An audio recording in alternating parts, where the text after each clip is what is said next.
ঘরে থাকা কিছু উপকরণ দিয়ে আজ একটা স্ন্যাক্স রেসিপি শেয়ার করছি। আর এই স্ন্যাক্সটা খেতে কিন্তু অনেক টেস্টি হয়। আসসালামু আলাইকুম, সবাইকে আবারও স্বাগতম জানাই শুরু করছি আজকের রেসিপি। তো চলুন রেসিপিটি দেখে নিই। এই স্ন্যাক্সটা বানাতে প্রথমে একটা মিক্সিং বোলে আটা নিয়ে নিচ্ছি 1 কাপ। এখন মিষ্টির জন্য চিনি দিয়ে দিব 1/2 কাপ। তারপর দিয়ে দিচ্ছি 1/2 চা চামচ বেকিং পাউডার, তারপর স্বাদ মতো লবণ, তারপর সয়াবিন তেল দিয়ে দিব 4 টেবিল চামচ, সবশেষে দিয়ে দিচ্ছি একটা ডিম। এখন এগুলো সব মাখিয়ে নিব। তো এখানে কিন্তু কোনো রকম পানি দেওয়া যাবে না, আমি কিন্তু ডিম দিয়ে ডোটা তৈরি করে নিচ্ছি। তো আটার পরিমাণ বেশি হলে ডিম কিন্তু 2টা দিয়েও আপনারা ডোটা তৈরি করে নিতে পারেন। এখন ডোটা রেস্টে রেখে দিব 5 মিনিটের জন্য। তারপর 5 মিনিট পরে দেখুন ডোটা একটু নরম হয়ে গেছে। তারপর হাত দিয়ে একটু মুথে নেব। এখন ডো থেকে আমি লেচি কেটে নেব 2টা।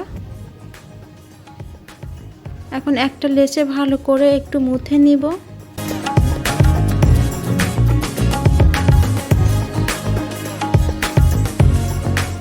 এখন লেচিটা হাত দিয়ে ঘুরে ঘুরে একটা বেলুন দিয়ে বেলে নিব।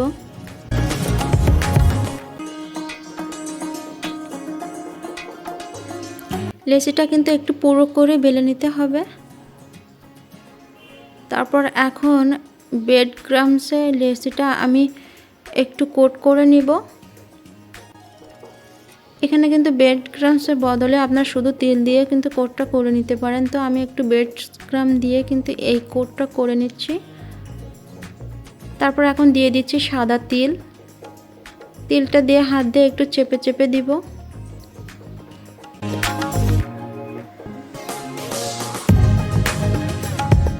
এখন বেলুন দিয়ে কিন্তু তেলটা বসানোর জন্য আমি এইভাবে করে দিয়ে দিচ্ছি।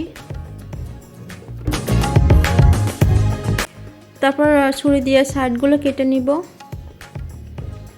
সমান করে কিন্তু এই সাইডগুলো কেটে নিতে হবে। তারপর এখানে লম্বা লম্বা করে আমি কিন্তু কেটে নিচ্ছি। দেখতেই পাচ্ছেন কিভাবে কাটছি।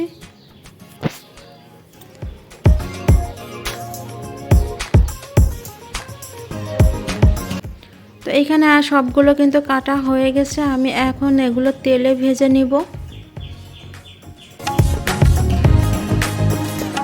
এখন একটা কড়াই তেল গরম করে এখন এর ভিতরে একটা একটা করে সবগুলো দিয়ে দিব।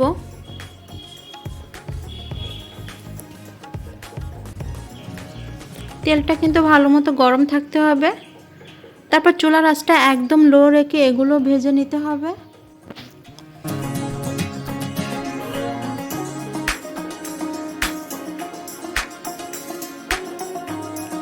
এখন একটা চামচ দিয়ে আমি উল্টে দিচ্ছি।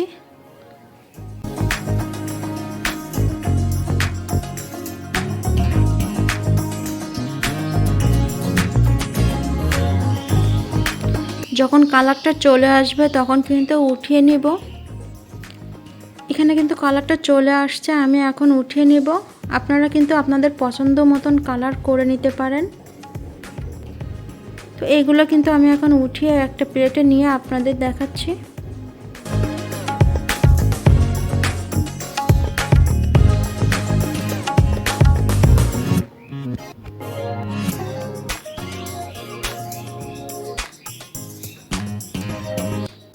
তো তৈরি হয়ে গেল আমাদের আজকের রেসিপি।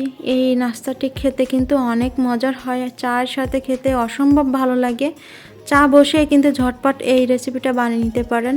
এরকম মজার মজার ভিডিও পেতে চ্যানেলের সাথে থাকবেন আর চ্যানেলটা সাবস্ক্রাইব করে পাশে থাকা বেল আইকন প্রেস করে দিবেন। তো আবারও কথা হবে নতুন কোনো ভিডিও নিয়ে। তো ভালো থাকুন, সুস্থ থাকুন, আল্লাহ হাফেজ।